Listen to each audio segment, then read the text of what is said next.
We are recording this live from Collinsville, just outside of St. Louis, for setup night of the Expo. Wade Hampton, one of the co-hosts of the show, putting on this year, and holy hell, we've got Brian Clifford, who has a good 12-hour setup for his thing there. We've got some people that are set up already, and it's insane what we've already held and looked at, and it's not just blues stuff. Since we are in St. Louis, we've got Pete with looking through the history of the Chicago Blackhawks jerseys and some of the crazy crap that they did. Incredible stuff he's got. So how do you feel so far setting this up? I think things are going smooth. Tired. You know, it's a lot. I guess I put a lot of pressure on myself that it goes well forever.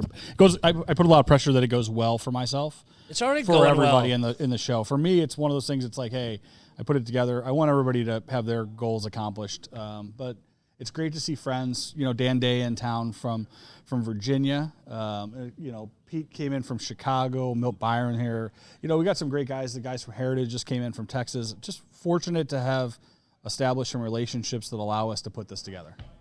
And again, it's exciting. And Dan packed he hugged his jersey, the bag of jerseys, the entire time he was flying. I was not letting the Delta Airlines handle my jerseys too much. That's for sure. I picked him up at the airport. He was actually wearing 4 of them. It was wild. I mean, absolutely wild. Yeah, I'm gonna don't trust the airlines too much, but I want to make sure I had some.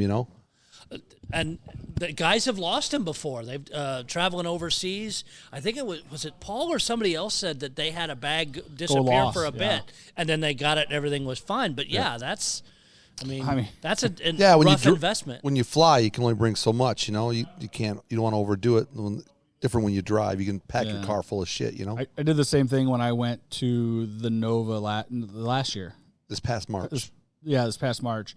I didn't want to put anything on my check luggage, so I brought a carry-on bag with all the jerseys. Just trying to be sensible about it. And the whole time you're still nervous because it's like, and then when you make some purchases or do some things, you're trying to make sure you get everything back. I ended up getting a old Blues bag from Milt, and I ended up giving it to Hunter Lane, and we did something. And he ended up mailing it to me, so it turned into like trying to get it. It can be a fiasco. I've already told Dan well, Dan, if you leave with more stuff than you came with, I can always mail it to you. Yeah, you're trying to stick around because would you bring 12 and you want to go home with 12? Because Because you already know how to pack it. Right. Yeah. I already got my Ziploc bags, squeeze the air out, and you stack them in there. So come with 12, leave with 12. I mean, it is. It's just crazy to walk around the room, even because not anywhere close to all the people were here. It's the ones that got in tonight, wanted to set up, and just seeing the history of not just St. Louis, but the NHL already being shown here. Major League Baseball, too, on the other end of it. We've got a ton of Cardinal stuff, and it's a little different than our normal hockey stuff, but, it's neat. And the one thing that for me, when we do this show, it would be impossible for me just to say, we're only doing hockey. Because this is a multi-sport town. And so it's a great baseball town. Yeah, it's such a great baseball town, and I have so many. I have history in that area as well, and I have so many friends that collect that stuff. And I wanted to give them the opportunity to do the same thing that we're doing with the hockey jerseys, with the baseball stuff, and that's have a like-minded show for game used collectors. It's always neat to see all the guys run down there who are hockey guys who end up digging through a bunch of baseball bats and game used is game used. Absolutely. Yep. We're all in the same hobby. It's just what sport is it? Yeah, absolutely. What do you enjoy? Yep. Exactly. And I mean, it looks a little creepy with all of Clifford's half chest things standing up there, and Heritage has a few just empty. I mean, I've got a little bit of a dad bod here, and it really makes me feel insecure looking at these. Well, I mean, anybody that's played hockey with you, Doc, you look pretty similar to those mannequins, buffed out, I was told once when I played at another charity game where a friend actually did the play-by-play radio call for, it said I look like I skate with a piano on my back. So Dan's going actually to watch me tomorrow, as you heard on past film podcast. Guy, taking the pictures. Yes, I'm getting to play before the Blues game for the Pucks for Autism charity. And so he'll be able, when we do another recording over this weekend, he'll be able to say how bad I looked. I actually gave him a scouting sheet. He's actually, you didn't know this until right now, but he's got a scouting sheet where he's going to, at the end, he's going to say, skates well, needs to work on footwork, puck handling average. Dan did coach hockey, and he knows, Dan knows hockey, so you might be in trouble. Get that jersey and photo match it. Right. you gonna do? But after the way the Blues played against Phoenix the other night, I might sign a PTO. I might be playing the rest of the night. I said you might not come back to the show. You may end up on the ice tomorrow night. It could be interesting to see that. Hey, if I had a goal and an assist last year when I played, if I can at least keep that level, then I'm doing something right. So it's it's great to be here this weekend. I mean, God, I got in at 11:30. You'd already picked Dan up for the airport. Other guys were coming in. Brian Clifford. All those guys were checking in super early, and we're getting together and just sat in the lobby and we're BSing about, hey, what about this, or talking about how you picked up this jersey. Yeah. And it started waving before today as people messaging, hey, what are you bringing, or can you look out for this? I've been in touch with Paul Rank. He's asking me to keep an eye out for a few things and some other people, and it's that even for the people that aren't here that are out of town and couldn't make it, the excitement of, hey, help me out, and we're all glad to do that. Yeah, it's a community event, and there's some out of town people that couldn't make it who want to be here, and hopefully can make it next year or the year after. We're going to keep trying to do this and try to make it fun and accessible and inclusive for everybody, because I want to have fun. I want everybody to enjoy our hobby. This is together. like 4 or 5 weekends in a row, though. Yeah, because you had South Jersey. Then after that, you had Migrate. No, Migrate was in August. Yeah. But You Minnesota, had, SoCal, then Minnesota, and then tomorrow as well is Hershey. Yeah. Yep. It's so great that our hobby is that strong. I think that's super cool. So even though there's going to be a bunch of people here tomorrow and they all came from all over the place, you still have the people in Hershey. Yeah. The Hershey's got people that have been going we'll there. see pictures posted up for that one. We'll get ones for this So, once everybody's done. actually, and the setup pictures too, because it's just insane to look in the room and see what kind of setups people are doing. I mean, Brian Clifford with all his different giant backdrops, Winter Classic. My eyes aren't that good. I can't read the year. He's ignoring us. No, he's 2008. 2008. You've got the Buffalo Draft in 2016. You got an NHL.com banner. I mean, giant things that are all again all part of the hobby, and they're not just jerseys. I just hope it gets people excited that it keeps growing. I mean, Wade's up to 40 tables, 40-something tables. Yeah, 40-something. I know that George was at like 48. Yeah. I heard Nova's going to be close to 65. It's I mean, incredible. it just keeps growing. You keep getting more people coming, bringing more stuff. And it's funny just to watch the people come in. We got the luggage carts just full to the top of hockey bags full of jerseys, and I had a dolly wheeling stuff in, and the mannequins, and you got people looking at you funny, going, "What the hell are you dragging in?" But it's. I pulled up out front, and I had my I drive a little hatchback, and it's 3 hockey bags full and mannequins, and the guy's like, "Wow, you packed that pretty good, didn't you?" You're a pro. Enough practice at this. Yeah, but it's good stuff. Seeing the history here and hearing the stories of how people got their jerseys. Yeah, how they neat. find things and find them in weird places and make trades and all that kind of stuff. I think the one thing, too, if you're a new collector or you're a collector who maybe doesn't get out to this kind of stuff, the one thing I want to throw out there, because we were already looking at some of those Blackhawks jerseys and some of the stuff that the equipment teams managers did. We looked at a Blues jersey from earlier tonight that I was looking at, that me and you were looking at for a collector that has some questionable stuff going on. Nothing is going to get you better at our hobby, get you more knowledgeable, or get you more experience to know what you're buying and selling than coming to things like this. Not just mine, but any of them, because nothing is going to get you that experience of touching a bunch of jerseys, a bunch of sticks, a bunch of gloves, a bunch of whatevers, and nothing's going to make you better and more well-rounded at your hobby, because at the end of the day, you can buy stuff with certs, but you really need to do your homework. The famous Milt saying. Yeah, as he's here, if he was down. He's at dinner, but I'd yell at him otherwise, bring him over here. But honestly, I mean, that's something to me I think is really important about these things is here you can touch your 25 jerseys or 100 jerseys in your collection, but seeing everybody else's stuff is going to really have an impact on how good or bad you do. I think you make connections, so when you go to make that purchase, you have somebody you can reach out to and say, hey, I got this I'm looking at. What do you know about this team? And then, because the teams do things a certain way. Absolutely. Where they tag jerseys, sometimes they write stuff on there, the year they did, how many sets they make that year. So someone could tell you, hey, that year they didn't do set tags, but look on the fight strap. There should be something wrote on the fight strap. Then that could give you a peace of mind. what maybe that is. And in some cases, we can pull jerseys with examples of that and say, hey, here's, if you see these, yes, they're good. They did it this year because, and show other examples that it helps to show that it's not a one-off. And in the case of Pete, some of his Hawks jerseys, they have the Stanley Cup patch sewn with a big piece of fabric over the top of the 75th patch. Yeah. So we looked at, Pete showed us that, looked at inside the jersey, and you can see the 75th patch sewn underneath it. It's just, it's crazy that they do that. Yeah, kind if you of don't stuff. get out, it's hard when you don't get out. And I think that's the point that Wade's making, is to get here and make the connections, to learn people, shake the hands. And if for some if you reason, can, I mean, some people just, it's physically impossible. But Right. if you can, you got to get to a show. But if you can't find, even you see Wade posting about his expo, is say, hey, reach out to him and say, hey, I'm looking. Do you know somebody that has knowledge in this area? Be it Blues, be it somebody else. We can. A lot of us have friends across all the different teams. Mm-hmm. We can say, hey, I don't know anything about this, but here's who I would talk to. Especially, coming from my background with the autographs and doing that stuff, that's one thing you can learn, that you can't learn all the jerseys. Like, there's too many different teams. There's too many interests.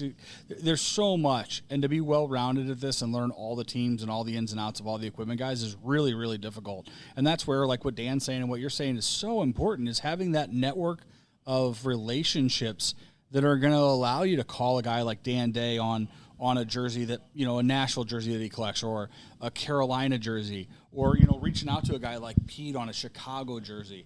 That may be stuff I'm not well versed at, but I've been so lucky to have made connections with people that are versed in it, that I can do a better job. And that's through these expos, that's through these relationships. It's huge. We want to make sure if people are looking to buy jerseys or helmets or gloves, whatever it is, make sure that they get the most bang for their buck, get what they want, and not have issues or not have questions down the road of, okay, I bought this randomly from a team, there's no set stamp in it, is it legit? Well, actually, technically, yes, it was, because this season they did this, or whatever. There's these weird one-off things, and you could even take a jersey from one season to the next and find different things because their equipment guy changed, or there's other stuff, and we all try to keep up with that, or for whatever team that we're dealing with. And it's been nice to reach out to past equipment guys saying, hey, we picked up jerseys from this year, we're seeing this stuff, is that what was going on then? Yep, we wrote this in the fight strap, or we wrote this on a size tag.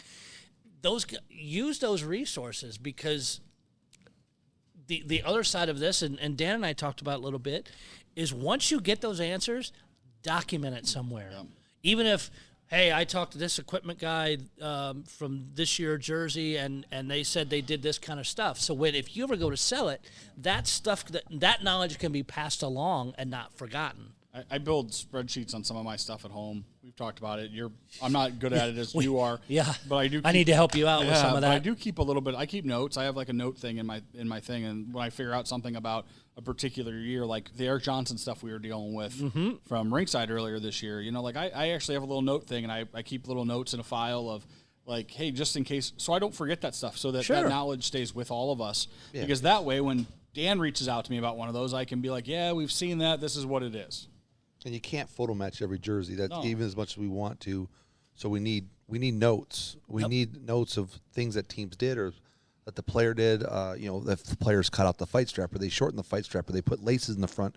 You need those notes to say, because LOAs get lost, LOAs get ruined, LOAs are faked. LOAs are even wrong by the team. Right. It's one thing, but it's not. You need the notes, but again, you got to reach out to people you got to be active in the hobby to know that stuff. If not, you might lose more than you win. And it was funny. I helped a friend who's not on Facebook, stuff like that, is only a Reddit user, helped him move a Blues jersey, sent me all the pictures, gave me all the details he had. Of course, the Fanatic sticker and everything is on there, and then the actual set stamp from Fanatics is on there. I go to run the little tiny sticker that's on the fight strap. It was wrong. It was the wrong Blues jersey. Yeah.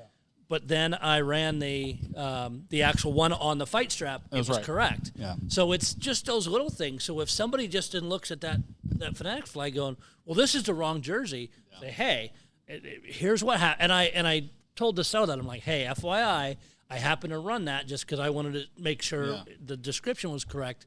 I said, that sticker's wrong, but I said, your other one is fine. You're good to go. Yeah. But it's just those little things. And Dan, talk about one of the things you like to do when you get your stuff. So recently I've been trying to figure out when they play in the jersey, I'm going to Sports Reference and pulling up their stats and then highlighting the games it matches. Of course, it's easier when you got a Migrate jersey because Migrate tells you when it did. But you could take a guess when a jersey was worn. If it's a set one, you could figure it's probably worn, from October through Christmas. And some teams usually lay out the dates, just the start. But you can highlight it, and then the second step is say, oh, here's the date. Then let's go try to find the image of it. So maybe you can get the image with the date that he had the stats and stuff in. Again, the more information you can get on a jersey, the better. Better off you are. The more you can get on it. And if I figure something out about a jersey, then I take a note of it too. Like, hey, this something here, with that jersey. And like some of the preseason ones that we bought from the Blues where there's no set stamp, no anything, we at least document that saying, hey, it was bought this year. In a few cases, we've been able to photo match those, luckily, to preseason games. So it's teams do weird shit. Year to year, you may or may not know what you're going to get. Yeah. A side note thing I do want to mention, because we had Tom Frost on last show or the show before last, I think, talking about the Boston doing their thing, and Boston's now listing equipment and jerseys and stuff on the site, mostly their rookie camp stuff, things like that. I did reach out to the guy running that program, asking him to come on. He, fantastic email back, said he has, because I sent him links to our podcast, said he really likes it, appreciates what we're doing. He is super slammed right now, and I get that 100%. But in the coming months, once things get settled for them, we are going to have him on. He is excited to come on. He just wants to get through the crazy, because the other thing he mentioned that caught my perked up my ears a little bit in reading is they found a bunch of older stuff. Yeah. So things, just like every other team, it wasn't all going to Migrate, so he's sorting all that stuff out. They said they're researching those things, which are great. So down the road, we are gonna have him on.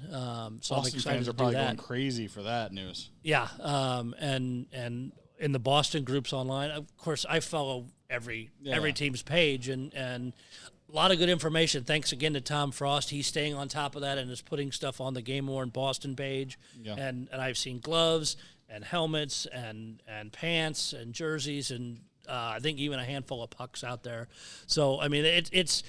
I believe they're trying to do it right and manage it well, and I think it's going to do well for them.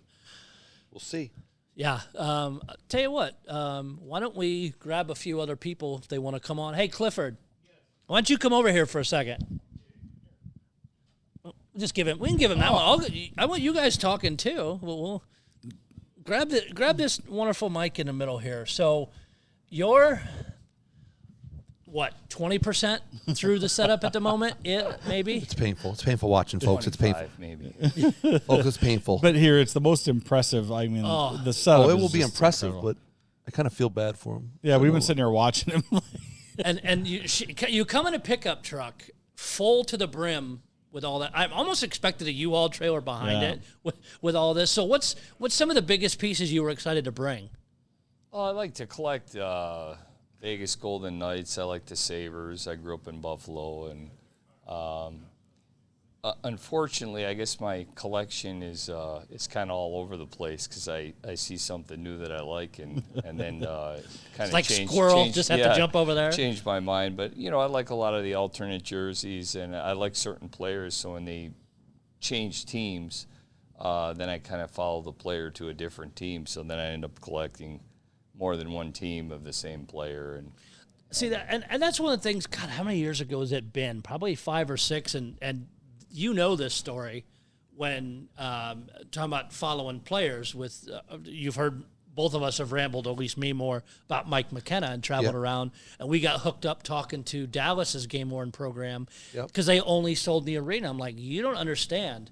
Right. Fans follow players too, and you guys have got to put this out beyond just the arena. Yeah. And they started doing that. They didn't realize that it's not just Dallas fans that want this stuff. Yeah. It may be a guy that you liked from your team. You know what? I'm going to continue to follow his path, and I want that team's jersey. And the person running the program was very surprised. Yeah, and she's When the- gone. when And the she's Blues- gone now. Yeah, When unfortunately. When the Blues were in San Antonio for a couple years as our AHL affiliate, when we first took that affiliation on, I made a phone call down there, got a hold of their guy, and on the phone, I'm like, hey, this is Wade Hampton. I'm from St. Louis. I'm a big Blues collector.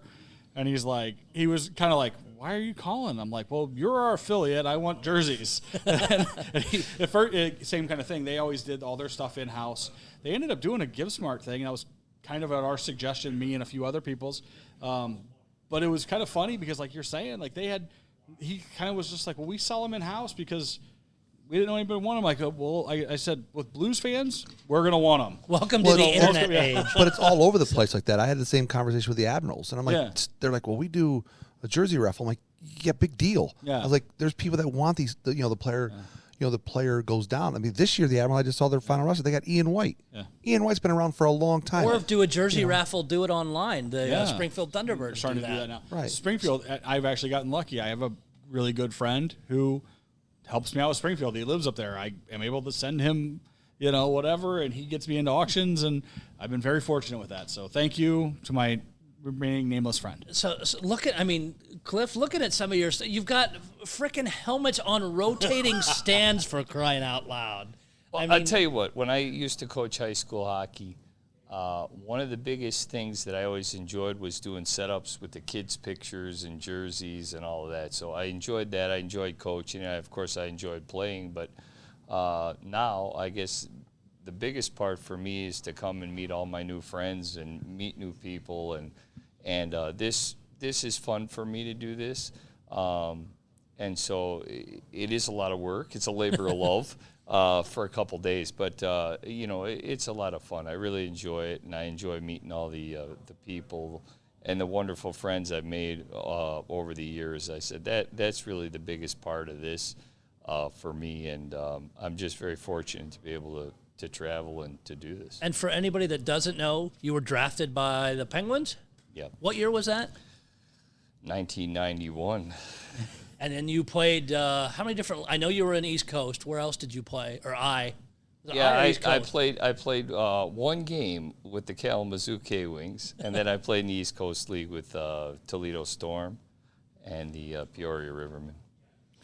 And that's how I actually met you. Is I had a couple East Coast Hockey League 10-year anniversary jerseys from the year you played. I think I'd posted them just to share that I got them, and you reached out wanting them because you were on that team. And then met you 2 years ago at the first Expo. Yeah. So it's crazy, and my wife's from Peoria, and I've been up there for games a lot over the years, and it's crazy just those small world things that end up coming up. And when you had those jerseys, it's fun. I like to collect my old teammates' jerseys in the hope that I could ever meet them and give them back to them. Oh, and it's fun really to try to find and the hunt for them, and to meet some of my old friends. And I'm still looking for some of mine that are floating around out there, so maybe someday I'll come up. How many are you still missing? Oh, there's bunches from Peoria and from Toledo and my Michigan State. I know there was at least one Michigan State or two that were around that friends of mine had in the past, and then they've moved on, years and years ago. They had them, but they didn't move them to you. Well, they didn't know me then. Okay.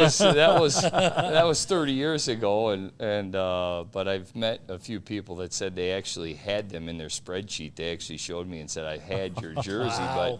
but moved it on. So it's fun to hunt down. Like I said, it's fun to hunt down different jerseys of players I've played with, or even my own if I can ever find them. And but to trade jerseys and meet new people. I mean, this has been, for me, I never did any shows up until about 3 years ago. Wow. I attended one maybe 5 years ago in Toledo and met some wonderful people, and I said, oh, I could do this maybe. And that's kind of how it started. And then you just went absolutely nuts. I guess it's just I like to come, and I like to, I respect the amount of work like Wade does to put on these shows. I mean, it's amazing the time and effort to do this because a friend of mine, Al, he does shows in Detroit and Pittsburgh, and I make the flyer for the show. That one's November the 4th. Okay. Yeah, in Warren, Michigan. And I know the amount of effort that it goes in to get signers, to get people to come. It's just so much work. So when I come, I want to, obviously put a good display on and represent his show as best that I can. One of the best guys in the hobby and one of the best displays you'll ever see. And I'm so fortunate for our friendship and for you to come. So thank you. That means a lot to me. And anybody else who invites Clifford, give him a wall. Yes. He gets any wall he wants. Yeah. It's impressive. And your collection is, like I was down in your room earlier and I was just looking through some of your jerseys, and you have an amazing collection, and then the display, and then just the person you are. It's great. Like Dan and I met obviously in the hobby and met, in out east, and it's just, we're all so fortunate. I'm so fortunate to have you guys as my friends. It sounds cheesy, and people are probably going to listen to that and be like, oh, whatever, but it's true. This is, I at the end of the weekend, I'll end up sitting in my little area, or I'll look around when this place is full and see people interacting, and that's the highlight for me. Some of the best guys I've met in my life have been from this hobby, so I don't, and I'm glad. And if it wasn't for the hobby, I wouldn't have known some of these people. Yeah. And it's like I walked outside to get stuff out of my car to bring in here, and Milton had just pulled up, stand outside, immediately recognizable, walked up, and I've talked to him for years in interactions, never met the man, and it's great to, yes, you can have Facebook messages and you can be on the phone for years, but until you meet somebody face to face, it really locks everything down. I agree. We all had lunch. All four of us had lunch together today. We met little bar and grill in my town, and here, and had a great time, and that's what it's telling about. Stories. What are you bringing? What are you seeing? For What do you sure. think? It's just, and it's not just hobby talk. It's other sports related stuff or whatever. It's just it becomes life stuff too. Yeah, it's the camaraderie of all of it. Yeah, you start to get to know the families, and asking how the kids are doing, and when they tell you, you're like, holy crap, they're already in high school. Yeah, it's wild. Hi, Wade, how's the rash? That kind of thing.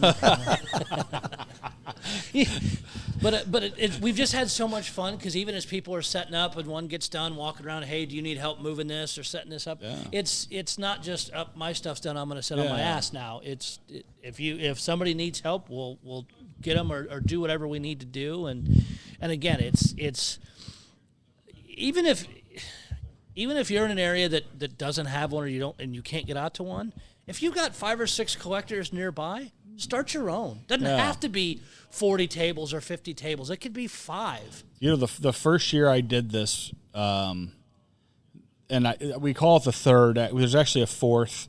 And the first time we did this, it was me, Rick Ackerman, and like 1 or 2 other guys, Gary Kufert, and I think 1 or 2 other people stopped by. It was at some local little bar. Kind of did it last minute. There was literally like 3 or 4 of us sitting around, and it was that actually, it was the start of it, and it turned it into this thing, which now I look around and you got 40 plus tables and all these people from everywhere. But even that one was great, because at the end of the day, it's the camaraderie. Yep. Well, I think when we get out there, and we post the pictures, it gets other people excited. People that maybe on the fence, and they're like, I need to go to one. And once you go to one, it becomes addictive, it becomes. What Wade just said, if you've got a back room at a bar and you've got 5 or 6 guys with a handful of jersey, do it. Book that room. Absolutely. It doesn't have to be 500 people or 3 days. It could be 3 hours on a Saturday afternoon. For crying out loud. But it'll turn into that, because I think France did the same thing. I think the first Nova one, guy taking him, talking. Right. So I think it's, people get out there and they see it and they see the pictures, and, once you go to one, you're like, when's the next one? Yeah. Yep. For sure. You try to get, because Wade will most likely have the dates before the weekend's out, or I have an idea, or shortly thereafter. And we lucked out this year with the Blues playing tomorrow night against Pittsburgh. We'll see. We'll see if the Blues show up to play tomorrow night against Pittsburgh. I know it's early in the season, but It doesn't matter. It is We're what gonna it be a is. hockey game. Yeah, we're all gonna. We're a hockey game with a bunch of friends. And I know a lot of the expos at different times. When first time Dan and I met were at Chicago Expo. It was during the NCAA And the Wolves were in college town. tournament. Yep. I saw Wolves both nights. Some people went to the NCAA college games. I mean, there was a whole hockey weekend. Yeah, People were watching hockey. We're at the bar with the jerseys. It was crazy. it's awesome. Nothing but hockey that weekend. It's- And it's funny. We were joking too about Pete's jersey and that, and I'm like, I can't stand the Hawks, but I can respect every one of Oh, those my jerseys over there and they're and amazing. see and they're amazing to see them up close, and then Absolutely. and to actually see them and see You know, some of the I stuff. kind of been using the tagline for this show, and I say, get closer to the game. And to me, that's a real thing because there's nothing closer to the game. Like here, listen, we're old men. Besides, Doc's skating out there. For the most part, this is the closest you're going to get to the stuff. The stuff you're watching in the Stanley Cup Finals. That the stuff you're going to see on any NHL night. This is the closest to the game you're normally going to get, and it's incredible. And come check it out. There's multiple cup jerseys in this room Yeah, for already, sure. and we're Yeah, only from different years. less than Yeah. half full. I mean, going back to way old Hawks ones. There's Yeah. some Blues ones in here. Tampa. Vegas. Yeah. Is there a vac- Not yet. Not yet. slacker? He's working on They're it. not. They're not available yet, but they're coming. But even, I mean, the goalie stuff you've got set up over there, and It's just crazy. it's yeah. Well, we'll you- get the- We're we'll going to get do the some more pictures up. podcasts from this weekend too, and I'll, of course, you'll hear this whenever I get it posted. But we're gonna try and do one both Saturday and Sunday, so there'll be 2 to 3 by the time we're all said and done here. But before we get off, I want to say, Doc, thanks for being one of the good guys of the hobby. Between your charity work with hockey stuff, the podcast that you provide for the hobby, the commentary you give online. You're one of the good guys. So I so appreciate thanks. it, and even if I wasn't bringing anything to show off, display, or anything. The podcast kit and stuff here because it's fun. I mean, I love doing it over. It's nice to do over Zoom when we do it during the week. I don't wear but pants when we do that, by the way. That's okay. Just please never stand up. But you have the snoring dogs. They're not here tonight. But it's not. Yeah, I wondered why it sounded different. But it's great to just and we'll do this again throughout the weekend. As we record, it's just pull guys in that just ask them who they are, the kind of stuff they brought, and tell some story about. Yeah. I mean, even some oddball they We found. got to get Rick on here at some point. Rick's writing notes. I mean, he's doing all kinds of crazy stuff. But it's funny looking at even just some of the sticks and the different things. I asked. We raved about it last year. The Pronger jersey that was cut up when he was hitting the chest. Found out it between last year and now it's sold. Yeah. Yeah. Went to a collector. That's awesome. Yeah, it's in a collection. It's cool. I mean, so much stuff is going to move around this room this weekend, and that's Oh neat. yeah, we've there's been deals already Yeah, made before we even unpacked anything. It's the way it should be. So we'll put Rick Ackerman on here now. Cliff's got to get back to guys. setup. Yeah, he'll be doing it till about 3 a.m. So you got a little mix of everything. You got some Rivermen over there. You got Ice Cats over there. You got Blues, of course. European jerseys, tons of replicas, starting at $10. We're not live, Rick. The Milwaukee. Is that a Milwaukee Admirals? Milwaukee, Hannu Toivonen. Wow. And Yeah, I have- he's made the rounds. I have a stick to go with it. Nice. Yeah, I just have so much stuff. I've been collecting for 40 years, Wow. and I'm getting a little gray, and it's time to start divesting stuff and getting rid of as much as I can. I don't have room in the house anymore. And that's the thing is you start paring down and going, okay, what's the stuff I want to keep or focus on and blow out the rest. Exactly. Exactly. So what are some of your most interesting pieces you feel you brought? I've got a first year 1968 road jersey. Wow. It was either worn by Jean-Guy Talbot or Don McKinney, or possibly both. Yeah, because that stuff got recycled and moved around like nobody's Right. business. Right. Did I see a Cup jersey in your stuff? Well, yes, but it's a team issue. And so what I'm hoping to do is find somebody with a game worn. I'll have to give them some bucks, but I want to trade up. And even the collecting issues, never stops. Right. Yeah. And even the issues barely hit the hobby. I Yeah. mean, we've seen a few of them, but there's been not many. It's Well, even the issues were very pricey. Yes, they were. Yeah. And there, you know, what's funny is we say that, and now if you look at the prices of the stuff coming out from Vegas and some of these Florida prices, wow! I mean, $10,000 for a Kachuk. I'm so glad. I hate to say it, I'm so glad the Blues was a few years ago, because the way prices are going and the way prices keep going up in the hobby. I mean, you know, those ones that were those issues that were $1,000 or $1,500. I mean, what would they be now? $2,500, $3,000? I mean, it's wild. Some person put up, I think it was on Facebook, it might have been eBay, Alexander Ovechkin, Washington jersey from last year. I don't know what to call it. Third specialty, signed. He wants $22,500 for it. And he'll get it. That's the crazy, and that's the crazy part about our hobby right now. So The big guns are popular. oh my God, yeah. Oh, yeah. If you're looking for an average player, you'll do a little bit better. But any big gun, or imagine, and again, nobody knows how they're going to do it. Chicago with Bedard. How many is he wearing? You know, and that's the big question: is how many jerseys is that kid wearing? I wouldn't be surprised if he wore 20 jerseys. He's probably wearing one a period at this point. You'd have to assume. Or he's changing after his first point. He's changing after his first goal. He's first game he probably wore one a period at least. You know, anything that would be considered any type of milestone, you know, at the end of the period they're switching him out of that shirt.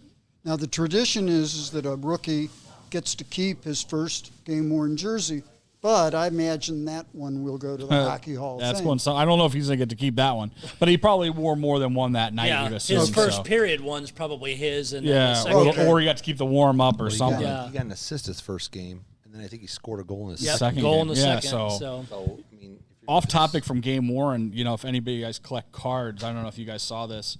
Upper Deck always does their Young Gun set, and they did not put him in their Series 1 hockey that just came out. But what they did was they ended up putting like one of those like chase cards. So they have a super, super short print draft pick card of him in Series 1. But they're not going to put him in. I think they're putting him in either Series 2 or the extended.